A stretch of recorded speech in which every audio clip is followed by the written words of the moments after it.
అబద్ధాలు ఆడడం మన చేత కాదు.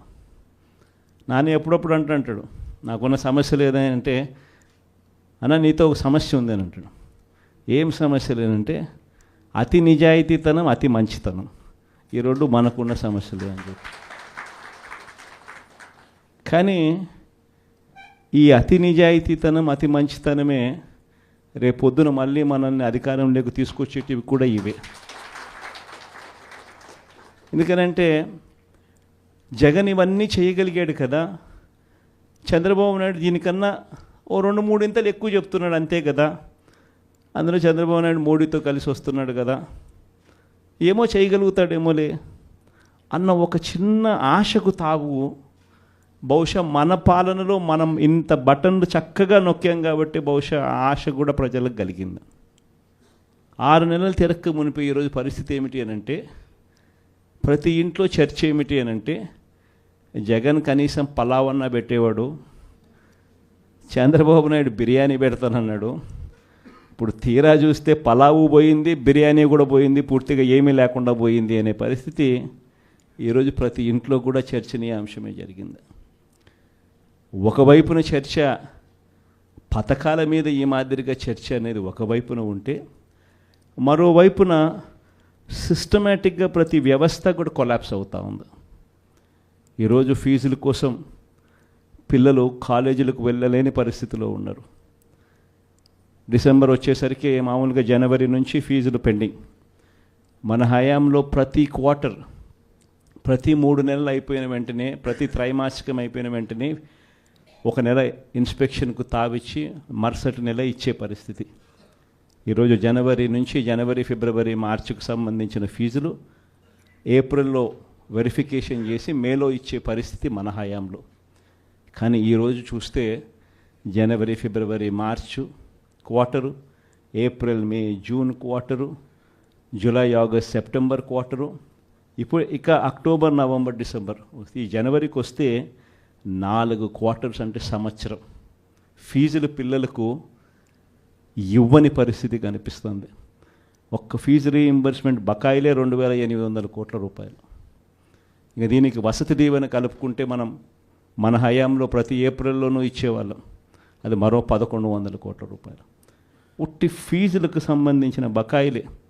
నేను స్కీముల గురించి మాట్లాడడంలా, వ్యవస్థను నడిపించే ఈ కార్యక్రమాలను కూడా పూర్తిగా కొలాప్స్ అవుతూ ఉన్న పరిస్థితి. దాదాపుగా 3,900 కోట్లు కేవలం పిల్లల చదువులకు సంబంధించిన బకాయిలు. ఆరోగ్యశ్రీకి సంబంధించిన బకాయిలు 2,200 కోట్ల రూపాయలు మార్చి నుంచి ఆరోగ్యశ్రీ నెట్వర్క్ హాస్పిటల్కి కూడా డబ్బులు ఇవ్వని పరిస్థితి. ఈరోజు పేదవాడు ఎవడు కూడా హాస్పిటల్ గడప ఎక్కాలంటే డాక్టర్లు వైద్యం ఉచితంగా అందిస్తారు అన్న నమ్మకం ప్రజల్లో సన్నగిల్లిన పరిస్థితి. దాదాపుగా మన హయాంలో నెలకు మామూలుగా 300 కోట్ల రూపాయలు ఆరోగ్యశ్రీ బిల్సు. మార్చి నుంచి ఇప్పటిదాకా ఒక్క బిల్లు ఇవ్వాల. దాదాపుగా 2,200 కోట్ల పైచిలకు బకాయిలు. ఆరోగ్య ఆసరా గురించి ఇంక నేను చెప్పాల్సిన పనిలే. అసలు ఆరోగ్య ఆసరా ఉందా, ఎక్కడుంది అని అనుకునే పరిస్థితిలోకి ఈరోజు ప్రజలు వచ్చినారు. 104, 108 ఫోన్ నెంబర్ కొట్టినా కూడా అంబులెన్స్ వస్తుందన్న నమ్మకం లేదు. వాళ్లకు బకాయిలే, వాళ్ళు స్ట్రైకులు, ధర్నాలే. ఇలా సిస్టమేటిక్గా చదువులైతేనేమి, వైద్యం అయితేనేమి, ధాన్యం కొనుగోలు, చివరికి ధాన్యం కొనుగోలు పరిస్థితి కూడా ఎలా ఉంది అంటే, దళారీలు కొనేదాకా ప్రభుత్వం అడుగు ముందుకు వేయడానికి సిద్ధంగా లేదు. ఈరోజు ధాన్యం కొనుగోలుకు ఎంఎస్పి 1,720 రూపాయలు అయితే, ఈరోజు రైతులు 300 రూపాయలు తక్కువ రేటుకు ఇదే మీ కృష్ణా జిల్లాలోనే అమ్ముకునే పరిస్థితిలోకి ఈరోజు రైతులు ఉన్నారు. ప్రభుత్వం కొనాల్సిన సమయంలో కొంటే ఆర్బీకేల ద్వారా దళారీ వ్యవస్థ తీసేసి ఈ క్రాప్ చేసి పారదర్శకంగా మనం కొనుగోలు చేసినట్టుగా కొనుగోలు చేస్తే రైతులకు గిట్టుబాటు ధర వచ్చే పరిస్థితి నుంచి ఈరోజు గిట్టుబాటు ధర రాని పరిస్థితిలోకి మళ్ళీ రైతు వెళ్ళిపోయాడు. ఇలా ప్రతి వ్యవస్థ పూర్తిగా దిగజారిపోయిన పరిస్థితులు కనిపిస్తూ ఉన్నాయి. మరోవైపున చూస్తే రెడ్ బుక్ రాజ్యాంగం, దొంగ కేసులు పెట్టడం, ప్రభుత్వాన్ని ఎవరైనా కూడా విమర్శిస్తూ పోస్టింగులు చేసినా లేదా ఫార్వర్డ్ చేసినా కూడా కేసులు పెట్టే అధ్వానమైన పరిస్థితులకి ఈరోజు చూస్తూ ఉన్నాం. ఇవన్నీ కూడా జరుగుతూ ఉన్నాయి. కానీ తప్పెక్కడ చేస్తూ ఉన్నాడు చంద్రబాబు నాయుడు అని అంటే, ఒకవైపున మంచి చేయకపోగా మరోవైపు ప్రశ్నించే గొంతును అణిచివేయాలని చెప్పి విశ్వరూపాన్ని చూపించడం చంద్రబాబు చేస్తూ ఉన్న తప్పు. మామూలుగా 6 నెలలకు ప్రభుత్వ వ్యతిరేకత ఈ స్థాయిలో ఉండాలి అని అనుకుంటే చంద్రబాబు నాయుడు గారి 6 నెలల కాలంలో ఈ స్థాయికి వెళ్ళిపోయింది. క్యారెక్టర్ అన్నది, క్రెడిబిలిటీ అన్నది, విశ్వసనీయత అన్నది ఒక్కసారి మనం పడేసినామనంటే మళ్ళీ ఏరుకోవడం కష్టం. కష్టకాలంలో ఉన్నప్పుడే మనకు అదొక పరీక్ష. ఏ రోజైనా కూడా ఎల్లకాలం కష్టాలు ఉండవు. ఒక చీకటి వచ్చిన తర్వాత పగలు రాక తప్పదు. ఇది మనకు సృష్టి నేర్పిన రహస్యం. కాబట్టి ఖచ్చితంగా ఇది గుర్తుపెట్టుకోండి. కష్టాల్లో ఉన్నప్పుడు మనం గట్టిగా పోరాటం చేయగలిగితే మనం మళ్ళీ తిరిగి నిలబడగలుగుతాం అన్నది మాత్రం ఖచ్చితంగా గుర్తుపెట్టుకోండి. ఈ సంక్రాంతి తర్వాత నేను కూడా ఇక జిల్లాల బాట పడతాను. ఇనిషియలీ ప్రతి బుధవారము గురువారము బహుశా జనవరి నెలాఖరు నుంచి మొదలు పెడతాను అనుకుంటున్నా. ప్రతి వారం బుధవారం గురువారం నేను కూడా జిల్లాల్లోనే పడుకుంటా. ప్రతి పార్లమెంటు ఒక యూనిట్ కింద తీసుకొని నేనే అక్కడికి వచ్చి నేనే బస చేస్తా. బుధవారం అంతా కార్యకర్తలతో 3 కాన్స్టిట్యున్సీసు, గురువారం అంతా మరో 4 కాన్స్టిట్యున్సీసు కార్యకర్తలతోనే మమేకమయ్యే కార్యక్రమాలు, పూర్తిగా కార్యకర్తలకి కేటాయింపు చేసే కార్యక్రమాలు చేస్తాం. సో అక్కడే ఉంటూ కార్యకర్తలతో మమేకమవుతూ కార్యకర్తలతో తోడుగా ఉండే కార్యక్రమం, కార్యకర్తలకు దగ్గరయ్యే కార్యక్రమం కూడా చేస్తాం. దాంట్లో భాగం కూడా ప్రోగ్రాంలో పేరు కూడా కార్యకర్తలతో జగనన్న పార్టీ బలోపేతానికి దిశానిర్దేశం అనే కార్యక్రమం పేరు కూడా పెట్టి ముందుకు తీసుకొని పోతాం. ఆ ప్రోగ్రాం ఎజెండా, ముఖ్య ఎజెండా ఏమవుతుందనంటే మండలి స్థాయి కల్లా కమిటీలు ఆ లోపలనే ఫామ్ చేయమని చెప్పి మా వాళ్ళందరికీ చెప్పా. జిల్లా అధ్యక్షులకి, సెల్స్కి సంబంధించిన అధ్యక్షులను, పార్టీ పటిష్టత కోసం వీళ్ళన్నీ కూడా ఇప్పుడే కమిటీస్ అన్నీ కూడా ఫామ్ అవుతూ ఉన్నాయి. వీళ్ళందరికీ ఇచ్చిన ఆదేశాలు ఏమిటంటే మండలి స్థాయి కల్లా, నా ప్రోగ్రామ్ స్టార్ట్ అయ్యే టయానికల్లా మండలి స్థాయి కల్లా పూర్తిగా అన్ని కమిటీస్ ఫామ్ చేసేయండి అని చెప్పిన. అంటే జిల్లా స్థాయి, నియోజకవర్గం స్థాయి, మండల స్థాయి.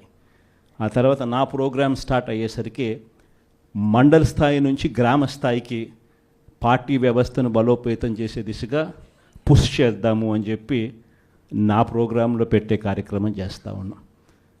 నెక్స్ట్ కార్యక్రమం ఎలా ఉండాలి అని అంటే బూత్ కమిటీస్ దగ్గర నుంచి గ్రామ కమిటీస్ దాకా నేను నా ప్రోగ్రాంలు స్టార్ట్ అవుతే పుష్ చేస్తాం.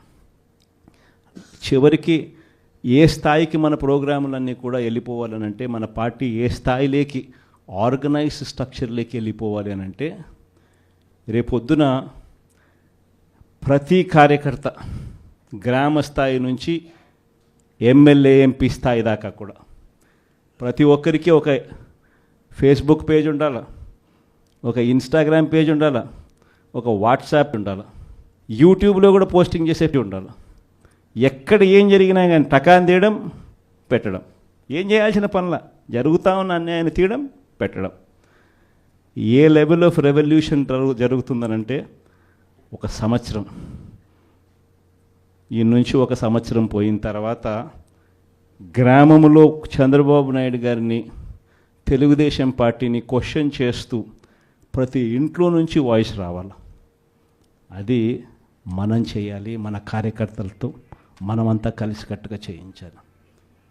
ఏమైంది మా సూపర్ 6లు, ఏమైంది మా సూపర్ 7లు, ఏమైంది మాకు చెప్పిన మాటలు అన్న దగ్గర నుంచి ప్రశ్నల వర్షం మొదలవుతే, ఏమైంది మా స్కూలు, ఏమైంది మా హాస్పిటలు, ఏమైంది మా పంటల కొనుగోలు పరిస్థితి, ఏమైంది మా ఆర్బీకే కాడికి ప్రతి ప్రశ్న ప్రతి గ్రామం నుంచి కూడా లేయాలి.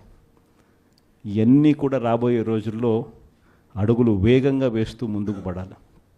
ఇది జరగాలి అని అంటే క్రియాశీలకంగా మండల స్థాయిలో ఆ పాత్ర మున్సిపాలిటీ స్థాయిలోనూ, మండల స్థాయిలోనూ, మున్సిపాలిటీ వార్డ్ స్థాయిలోనూ మీరు చేయబోయేది చాలా చాలా క్రిటికల్ రోల్ అవుతుంది.